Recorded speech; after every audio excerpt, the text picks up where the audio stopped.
João capítulo 13, apenas o verso 1, mas que fala da grandeza. Toda a abordagem do culto de hoje foi em função do amor, daquilo que Deus fez por nós, daquilo que Ele planejou e projetou para nós, em função do grande amor que Ele tem e teve por nós, e o que Ele quer e deseja que façamos a partir desse reconhecimento, dessa aceitação, dessa absorção desse amor, do entendimento desse amor e daquilo que Ele quer e deseja que façamos a partir dessa compreensão.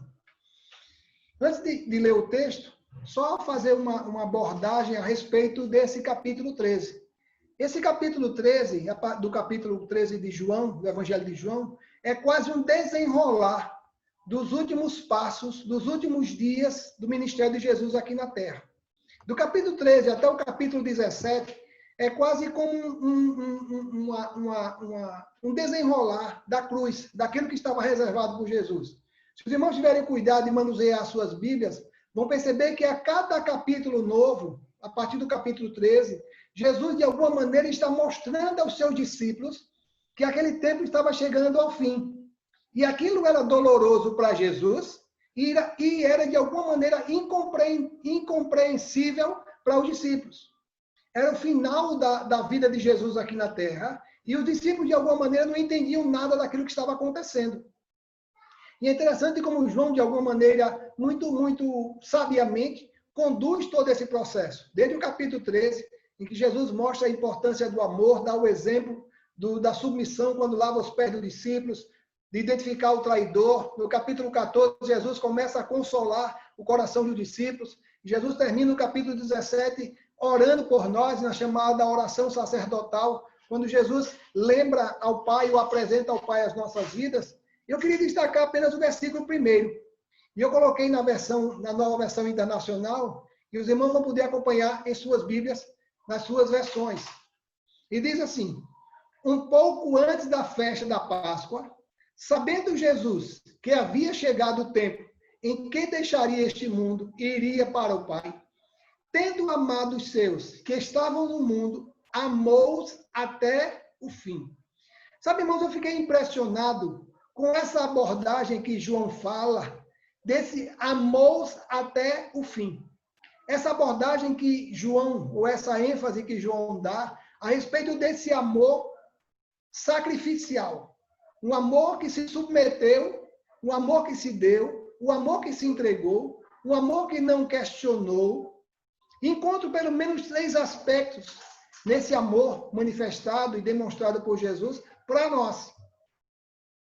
A primeira coisa que eu queria destacar, ele está no final, no meio do versículo 1, e a última frase que eu destaquei do versículo 1, quando diz assim: sabendo Jesus que havia chegado o tempo em que deixaria este mundo, amou-os até o fim. Enquanto aqui, irmãos, um amor quantitativo. Jesus já percebia claramente que o seu tempo, que o cronômetro da vida dele já estava chegando ao fim. Os seus dias já estavam se extinguindo. O seu tempo de permanência aqui no mundo já estava chegando ao final. E Jesus começa, mais do que ninguém, a sentir na pele aquele momento doloroso de partida, ainda que entendendo que estava cumprindo a missão gloriosa do Pai. Mas Jesus, como um ser humano, trazia consigo todo um sentimento de compaixão pelos discípulos. Primeira coisa que eu queria destacar aqui, nessa primeira parte, desse amor quantitativo, quando Jesus começa a entender que o seu tempo aqui está chegando ao fim, mas ele diz amou-os, quando João declara amou-os até o fim. Primeira lição que eu posso aprender é que Jesus tinha pleno conhecimento de todo o sofrimento que se aproximava, de seus dias chegando ao fim, e ainda assim decidiu amar. Alguns domingos atrás, nós conversamos a respeito daquele momento de transição, da ceia para o Getsemane, em que Jesus, junto aos seus discípulos, cantou um hino e seguiram para o Getsemane. O momento de transição que Jesus saía da comunhão, da alegria, da companhia dos seus discípulos, para um momento de dor, de abandono, de solidão, quando ali ele chorava sozinho, e a Bíblia diz que as suas lágrimas lágrimas se tornavam como gotas de sangue, e os discípulos estavam dormindo. E Jesus já começava a contemplar que esses dias de comunhão, de convivência com seus discípulos, estava chegando ao fim. E mais do que ninguém, Jesus sentia na pele a dor da separação, a dor da saudade, do tempo que ele pôde preparar esses homens para que pudessem cumprir ou dar continuidade a tudo aquilo que eles haviam aprendido. A dor da separação já tomava conta do coração de Jesus. Jesus já começava a sentir na pele os momentos finais do seu ministério. Aquilo que os discípulos teriam que dar continuidade. Tudo aquilo que aprenderam. Não aprenderam de maneira teórica, mas aprenderam na prática.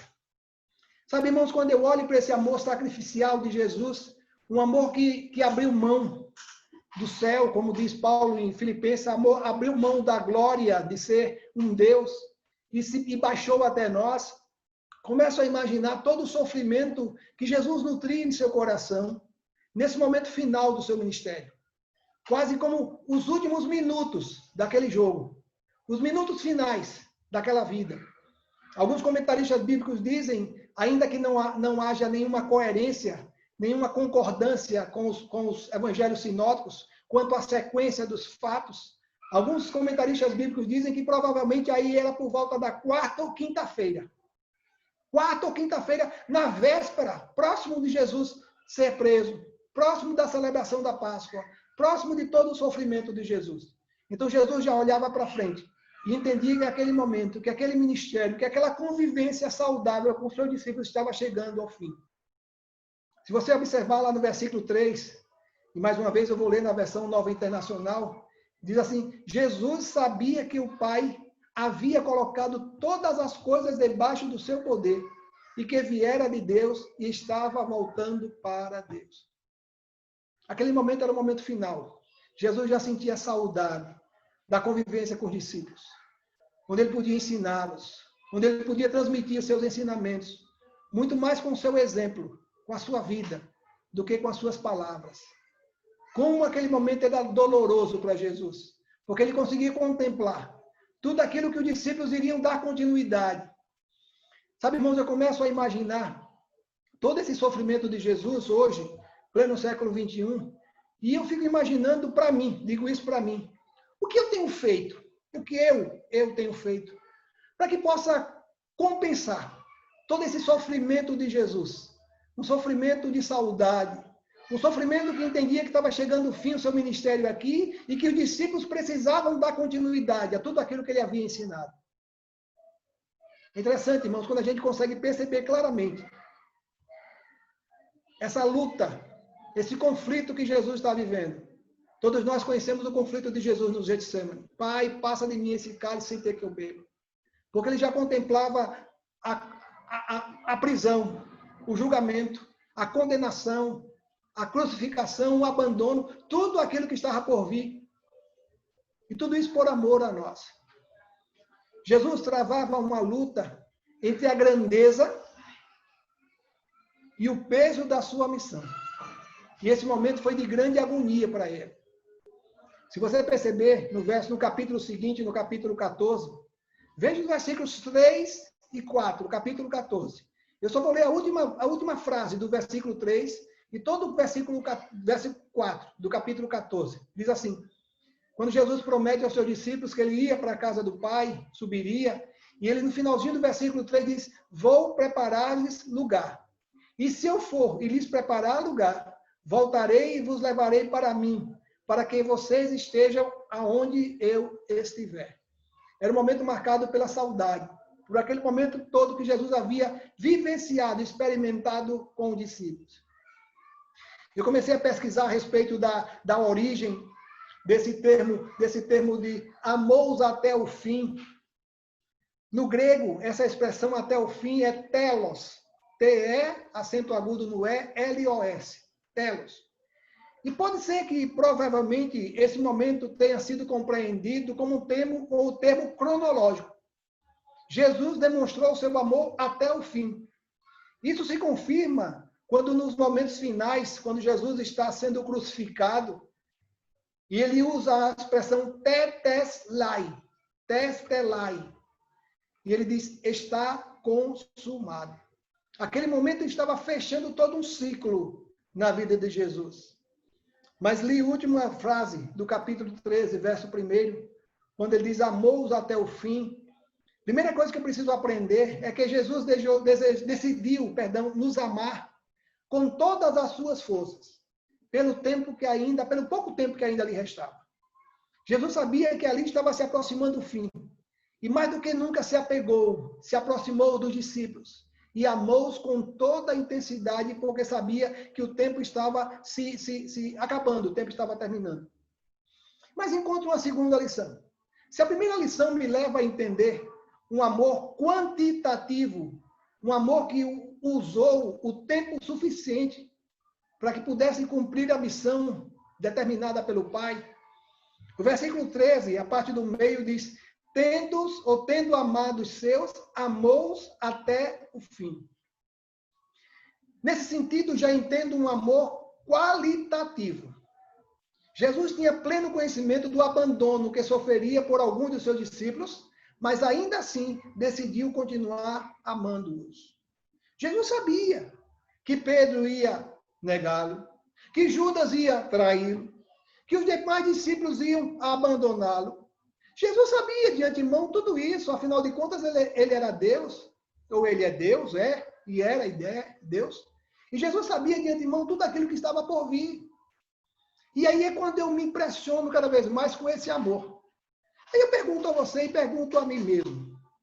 Se você soubesse de antemão que alguém iria traí-lo, que você ao estender a mão para alguém, esperando, quem sabe, a retribuição ou uma gratidão, um reconhecimento por aquela atitude, e aquela pessoa voltasse as costas para você, e você, mais uma vez, ao ser abordado, estendesse as mãos para aquela pessoa. Eu fico imaginando, irmãos, esse amor sacrificial de Jesus, quando de maneira antecipada entendeu e conheceu plenamente a atitude dos discípulos. Mas mesmo assim, decidiu amá-los. Jesus sabia e sabe de cada um de nós. Mas mesmo assim, ele te ama, ele me ama. Jesus não me ama, Jesus não lhe ama pelas nossas virtudes. Não, não. Ai de mim, se Jesus me amasse pelas minhas virtudes. Não tenho virtude alguma que possa mover o coração de Deus em meu favor. Isso é apenas misericórdia e graça do Senhor. Conta a história que um Senhor muito poderoso, muito rico, foi visitado por um jovem. E aquele jovem começou a conversar com aquele senhor e disse, olha, eu sou filho do fulano de tal, seu amigo. E aquele homem, com recurso, disse, realmente, seu pai foi muito meu amigo, seu pai foi muito meu amigo. E o que eu posso lhe ajudar? E aquele jovem disse, olha, eu estou precisando da ajuda do Senhor. Eu estou precisando de uma certa quantia, mas eu prometo ao Senhor que no dia tal eu venho aqui e lhe devolvo esse valor emprestado. E aquele homem pensou consigo mesmo, eu vou emprestar, mas sei que não vou receber esse dinheiro de volta. Eu vou dar, ainda que espere que ele venha me devolver, mas não vou contar com essa devolução. E assim como aquele jovem pediu, aquele senhor emprestou aquele dinheiro àquele jovem. E quando foi no dia combinado, aquele jovem chegou com aquele dinheiro que havia prometido, e aquele homem ficou surpreso, porque não esperava, já dava como perdido aquele dinheiro. E o jovem foi embora. Passado algum tempo, aquele jovem voltou até aquele senhor e disse, olha, eu estou precisando mais uma vez da ajuda do Senhor. Eu estou precisando de uma quantia maior agora. E eu prometo ao Senhor que eu vou devolver no dia tal, conforme fiz na primeira vez. E aquele homem disse, olha, provavelmente dessa vez ele vai me enganar. Mas, pelo respeito, pela lembrança do pai dele, pela consideração que o pai dele, em consideração ao pai dele, eu vou emprestar, sabendo que eu não vou receber esse dinheiro. E emprestou aquele dinheiro àquele jovem, e aquele jovem saiu da presença daquele senhor, dizendo, no dia tal, eu volto aqui e lhe devolvo o valor que você me emprestou. E aquele jovem foi embora. E naquele dia marcado, aquele jovem voltou até a casa daquele senhor. E, para surpresa do Senhor, trouxe exatamente o dinheiro que ele havia emprestado. Prometi ao Senhor que iria devolver, e aqui está o valor que o Senhor me emprestou no dia que nós combinamos. E aquele senhor ficou impressionado e disse, tá bom, tudo bem. Passado algum tempo, aquele jovem voltou até a casa do Senhor e dessa vez pediu um valor maior. E prometo que no dia tal eu devolvo. Aquele senhor de posses olhou para aquele jovem e disse, não vou lhe emprestar. Aí aquele jovem disse, mas não lhe restituí os valores que eu havia prometido? Primeira vez, segunda vez, terceira vez. Aquele senhor, com muita sabedoria, disse, você me enganou uma vez, me enganou duas, e não vai me enganar a terceira. Me enganou uma vez porque imaginava que você não voltaria, você voltou. Me enganou a segunda porque eu também imaginaria que você não voltaria e você voltou. E vai me enganar agora, porque eu vou imaginar que você vai voltar para devolver o dinheiro e você não vai voltar. Quantas vezes, irmãos, nós temos agido assim com Deus? Por tudo aquilo que Ele tem feito por nós, e quando colocamos na balança é muito pouco daquilo que eu tenho feito em favor desse Deus. Um Jesus que abriu mão da glória, abriu mão do prazer de poder permanecer sendo Deus e habitou entre nós. E é lindo quando encontro perfeitamente essa de maneira tão própria, quando o apóstolo João diz, amou-os até o fim. É como se fosse uma laranja. Já espremeu uma laranja no espremedor? Espreme assim. Jesus se deu, se gastou, não sobrou nada. Todo o sumo daquela laranja foi levada com aquela missão que ele cumpriu. É lindo quando encontro o apóstolo Paulo dizendo exatamente isso, lá em Atos capítulo 20, verso 24, ele diz assim, eu me gastarei e me deixarei gastar. Um processo de entrega, de submissão. É tão bom a gente poder servir a um Deus que se fez homem, e nos ama, e abre mão daquilo que lhe é caro, em favor dos seus, em favor de mim, em favor de você. É tão bom saber que esse Jesus amou-nos, amou a mim, amou a você, até o fim, com a última gota de sacrifício. Falei dessa passagem bíblica, porque o apóstolo Paulo consegue expressar muito bem todo esse sentimento vivido por Jesus quando decidiu nos amar a você e amar a mim. Filipenses capítulo 2, versos 7 e 8. Veja a expressão, como o apóstolo Paulo destaca muito bem essa atitude, que foi muito mais do que um sentimento. Um sentimento que é apenas uma expressão de dor, mas que não existe nenhuma. Versos 7 e 8 de Filipenses 2, assim, antes a si mesmo se esvaziou. Lembra da laranja? Foi espremida, tirou todo o sumo, assumindo a forma de servo, tornando-se em semelhança de homens e reconhecido em figura humana, a si mesmo se humilhou, tornando-se obediente até a morte e morte de cruz. Esse primeiro exemplo encontra um Jesus amando os seus discípulos até o fim, até a sua última gota de sangue, até o momento que ele diz, está consumado. Agora encontra um Jesus sem economia, sem abrir mão daquilo que lhe era mais caro, a sua saúde, o seu vigor físico, e se deu. E quantas vezes eu tenho economizado. E quando falo economizado, não estou me prendendo apenas a recursos financeiros. Economizado em fazer alguma coisa em prol do reino. Em abrir a minha boca e falar de Jesus a alguém. Em de alguma maneira me colocar como instrumento nas mãos dele. Para que através da ocupação, da atividade que eu exerço, que Deus possa ser conhecido através da minha vida. Quando falei dos irmãos que desde o capítulo 13 até o capítulo 17, Jesus começa, quem sabe, num desenrolar, num destrinchar de todos os últimos momentos dele aqui na terra. E enquanto Jesus, lá no capítulo 17, na chamada oração sacerdotal, no verso 20, quando Jesus não se prende a amar apenas os seus discípulos, aqueles que presencialmente estavam ali ao seu lado, Jesus olha para mim, olha para você. 2000 anos depois, Jesus faz declaração, faz citação do Pai, diante do Pai, por mim, por você. E ele diz lá no capítulo 17, verso 20, minha oração não é apenas por eles. Imagina Jesus apontando para os seus discípulos que estavam ali ao seu redor. Ele orando ao Pai, diz assim, rogo também por aqueles que crerão em mim, por meio da mensagem deles.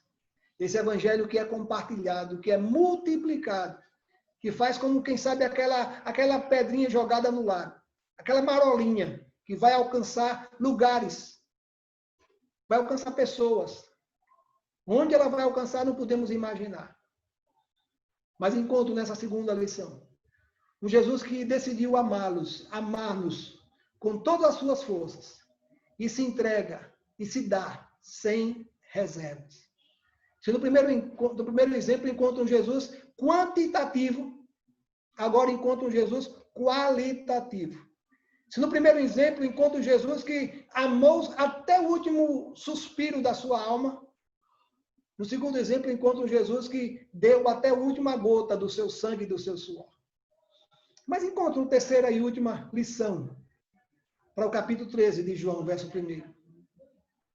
A última parte do verso diz assim: tendo amado os seus que estavam no mundo, amou-os até o fim. Já existe agora um direcionamento para aqueles que estavam no mundo, para aqueles, quem sabe, que estavam perdidos, para aqueles que, quem sabe, estavam sem direção. Jesus, nesse momento, não se restringe a amar apenas os 12, mas o seu amor é tão intenso, tão grandioso, que nos alcança hoje. 2000 anos depois, esse amor que se expandiu, que alcançou gerações, famílias, chegou até a mim, chegou até você. Que bom, que coisa boa entender esse amor sacrificial de Jesus. Jesus tinha pleno conhecimento de tudo aquilo que enfrentaria, de tudo aquilo como nós reagiríamos diante da mensagem do Evangelho. Mas ainda assim, ele nos amou e, acima de tudo, nos deixou o seu exemplo. O amor não é amor que nasce em mim, nasce em você. É um amor que nasce em Deus. É um amor que nasce nele e nós somos continuidade desse amor. Esse amor incondicional que nos desafia a fazermos o mesmo. E esse evangelho e esse amor só tem sentido se ele for multiplicado. Um amor guardado é um amor egoisticamente guardado. Um amor partilhado é um amor multiplicado. Talvez os irmãos já tenham visto aquelas correntes que têm sido criticadas e condenadas. As pirâmides, tais das pirâmides. Você recebe alguma coisa e multiplica para 4, e aquelas 4 para mais 4, para mais 10. O evangelho é assim. Ele só terá sentido se a partir da minha vida, outras e outras pessoas tomarem conhecimento. Não através do meu discurso, da minha oratória, mas através da minha vida, do meu exemplo. Lá no capítulo 15, versículo 15 do capítulo 13, veja quando Jesus lava os pés dos discípulos, e Pedro diz, olha, não, Jesus, não. E aí Jesus diz, olha, se eu não lavar, tu não tens parte comigo. Pedro diz, olha, não lava só os pés, lava o corpo todo. Aí lá no capítulo 13 ainda, no versículo 15, ele diz assim, eu lhes dei o exemplo para que vocês façam como lhes fiz. Percebe o que Jesus está dizendo a você e a mim? Ele nos deixou o exemplo, para que assim como ele fez, assim como ele agiu, nós possamos fazer também. E muitas vezes a gente é tido como alguém que vive num outro mundo, um mundo de utopia, um mundo de alguém que não se contamina, que não se deixa levar pelas coisas, que não sofre em função das circunstâncias à sua volta. E muitas vezes nós somos tidos como tolos, como pessoas que amam apesar de não amarem, perdoam apesar de não serem perdoados, que não estendem a mão apesar de não ter ninguém que lhe ajude. Mas exatamente assim que Jesus fez. Jesus amou os seus discípulos, apesar de saber de antemão que muitos deles, vou dizer quase totalidade deles, porque a Bíblia só trata de João, quase todos eles iriam abandoná-lo, decepcionados com aquilo que esperavam de Jesus. Encontrei uma comentarista, na verdade essa senhora, ela trabalha com livro de autoajuda, falando exatamente desse cristianismo que precisa ser multiplicado. Ela escreveu, Catherine Doret, parece que o mundo precisa de tolos por Cristo, pois são esses tolos que tem mudado a face da terra. Você é muito besta. Alguém faz isso com você e você. Mas nós somos seguidores, discípulos do nosso mestre. Não podemos, irmãos, esquecer que isso ele deixou para nós como um exemplo, como um referencial para seguirmos os seus passos. É exatamente isso que o apóstolo Pedro diz. 1 Pedro capítulo 2, verso 21. Portanto, para isto mesmo fostes chamados. Evangelho não é uma vida de sombra e água fresca. Evangelho é renúncia, é sacrifício, é abrir mão daquilo que é mais caro. Porque só assim tem sentido o evangelho. Porque o nosso exemplo, o meu exemplo, o seu exemplo é o mestre. E aí Pedro diz, para isto mesmo fostes chamados, pois que também Cristo sofreu em vosso lugar, deixando-vos exemplo para seguirdes os seus passos. Que desafio, irmãos, recai sobre cada um de nós. Continuar caminhando ou retroceder? Continuar servindo a Jesus, olhando para o exemplo maior, ou desistir e voltar as costas para Cristo? Encontrei também um outro comentarista, na verdade, ele é um ex-jogador de futebol americano, que se contundiu e muito jovem deixou de jogar, e hoje ele dá palestra pelo mundo afora, o Tim Hansen. Ele escreveu um livro que tem como título Você tem que continuar dançando. Esse é o título em inglês, em português, perdão. Talvez seja um título literal, um título livre, talvez tenha um outro título em inglês, mas ele fala exatamente dessa necessidade de revermos nossos valores, nossas vidas, nosso comprometimento com o reino. E o Tim Hansen diz assim, está decretado que a cada 3 anos as pessoas esqueçam de tudo que tiverem aprendido a respeito de Jesus e comecem a estudar tudo de novo. Por que me fez lembrar esse pensamento de Tim Hansen? Porque quando a gente abraça o Evangelho, a gente abraça com todo o fervor, com todo o desejo, com a ânsia, com aquele afã de poder fazer isso conhecido de outras pessoas. Mas o tempo passa. O tempo passa. Como diz aquela propaganda, o tempo passa, o tempo voa. E muitas vezes nós vamos nos acomodando. Vamos apenas acompanhando. E aquele afã e aquele desejo de servir a Deus já não é tão evidente em minha vida. Não, isso é quando eu me converti. E quando eu me converti, eu falava de Jesus para todo mundo. Falava de Jesus para os meus colegas de escola, para a minha família. Eu passava a ser um chato. Mas agora o tempo passou. E é tão bom quando a gente é desafiado a olhar para trás e recomeçar. E esse é o desafio que o Tim Hansen coloca para nós. A cada 3 anos, recomece. Volte ao primeiro amor. Faça isso como sendo algo primeiro, algo que você está descobrindo agora. E é tão bom entender como nós fazíamos anteriormente, como fazíamos no início da caminhada cristã. E que possamos fazer isso cada dia, irmãos. Que a chama do Evangelho, que o fervor de seguir a Jesus não possa apagar.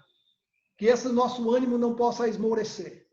Não possa ser algo que já não existe na minha caminhada. Ainda que eu olhe para a minha volta e veja que muitos escolheram não seguir, não fazê-lo.